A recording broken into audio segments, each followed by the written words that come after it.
कहते हैं, राजनीति में कोई भी पूरी तरह अच्छा या पूरी तरह बुरा नहीं होता। यहां हर इंसान अपने फैसलों से पहचाना जाता है। कुछ फैसले तालियां दिलाते हैं तो कुछ फैसले जिंदगी भर के सवाल। महाराष्ट्र की राजनीति में एक ऐसा ही नाम है, अजीत पवार। एक ऐसा नेता जिसने सत्ता को करीब से भी देखा और सत्ता से दूर होते हुए भी। ये कहानी है एक विरासत की, एक विद्रोह की और उस सच्चाई की कि राजनीति में भावनाएं नहीं, फैसले इतिहास बनाते हैं। बारामती, महाराष्ट्र की राजनीति का दिल कहा जाने वाला इलाका। यहीं से शरद पवार ने अपनी राजनीतिक यात्रा शुरू की और इसी विरासत की छाया में बड़े हुए अजीत पवार। लेकिन विरासत होना हमेशा आसान नहीं होता, क्योंकि जब आप किसी बड़े नाम के साथ जुड़े होते हैं तो लोग आपकी मेहनत नहीं, आपका सरनेम देखते हैं। अजीत पवार को शुरू से ही यह साबित करना था कि वे सिर्फ पवार परिवार नहीं, बल्कि खुद एक पहचान है। अजीत पवार कभी भी भावनात्मक भाषणों के लिए नहीं जाने गए। उनकी राजनीति शब्दों से नहीं, फैसलों से बोलती थी। वे कम बोलते थे, लेकिन जब बोलते थे तो सत्ता तक बात पहुंचती थी। यही वजह थी कि पार्टी के भीतर उन्हें पावर ऑपरेटर माना जाने लगा। कई लोग उनसे डरते थे, कई लोग उन पर निर्भर रहते थे। समय के साथ अजीत पवार महाराष्ट्र सरकार में सबसे अहम चेहरों में शामिल हो गए। उप मुख्यमंत्री पद, वित्त मंत्रालय, ये कोई साधारण जिम्मेदारियां नहीं थीं। बजट बनाना, किसानों की नीतियां, पानी और सिंचाई जैसे संवेदनशील मुद्दे, इन सब पर उनका सीधा नियंत्रण था। समर्थकों के लिए वे काम करने वाला नेता थे, आलोचकों के लिए वे बहुत ताकतवर थे। लेकिन जैसे जैसे सत्ता बढ़ती है, वैसे वैसे सवाल भी बढ़ते हैं। अजीत पवार पर कई बार भ्रष्टाचार के आरोप लगे।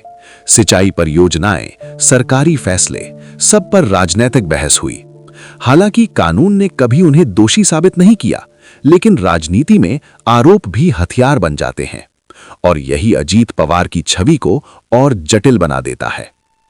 23 नवंबर 2019 सुबह का वक्त, जब पूरा महाराष्ट्र नींद में था, तभी खबर आती है अजीत पवार ने बीजेपी के साथ सरकार बना ली है। यह सिर्फ राजनीतिक फैसला नहीं था, यह पूरे राज्य के लिए एक झटका था। लेकिन यह सरकार कुछ ही दिनों में गिर गई और अजीत पवार वापस लौट आए। उस दिन उन्होंने ये समझ लिया कि राजनीति में जल्दबाजी सबसे महंगी होती है। साल 2023, इस बार अजीत पवार रुके नहीं। उन्होंने शरद पवार से अलग होकर एनसीपी को विभाजित किया।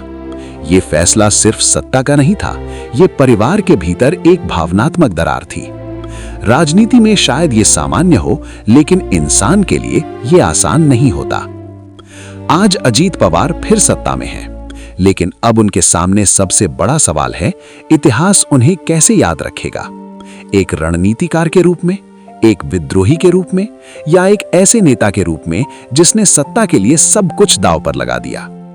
अजीत पवार की कहानी हमें यह सिखाती है, राजनीति में सही या गलत अक्सर समय तय करता है, लेकिन फैसले हमेशा इंसान ही करता है। अब ये आप पर है, आप अजीत पवार को किस नजर से देखते हैं? कमेंट में जरूर बताइए। माझ्याकडे यायचा, दादा माझ्या कारखान्याची कॅपॅसिटी वाढून द्या ना दादा, द्या ना. मी देत नव्हतो, या शाण्याने द्यायला लावली. एक मिनिट, तू द्यायला लावली. मी त्याला सांगितलं होतं की काही गोष्टी व्यसन हातात ठेवायची असते. मला माहिती आहे, मी पण राजकारणात 35 वर्ष घासलीत. काय असा तसा वर्ण नाही पडलो. त्याच्यामुळं मला माहिती होतं ही कुठेतरी मारणार. काय मारणार? ते बोललं की लगेच ब्रेकिंग न्यूज, अजित पवारांचा तोल ढासळला. त्याच्यावर मी तो शब्द ते मारणार. तर त्या पद्धतीनं मी त्याला सांगत होतो, नाही नाही दादा द्या, त्याची शिफारस दादा करा.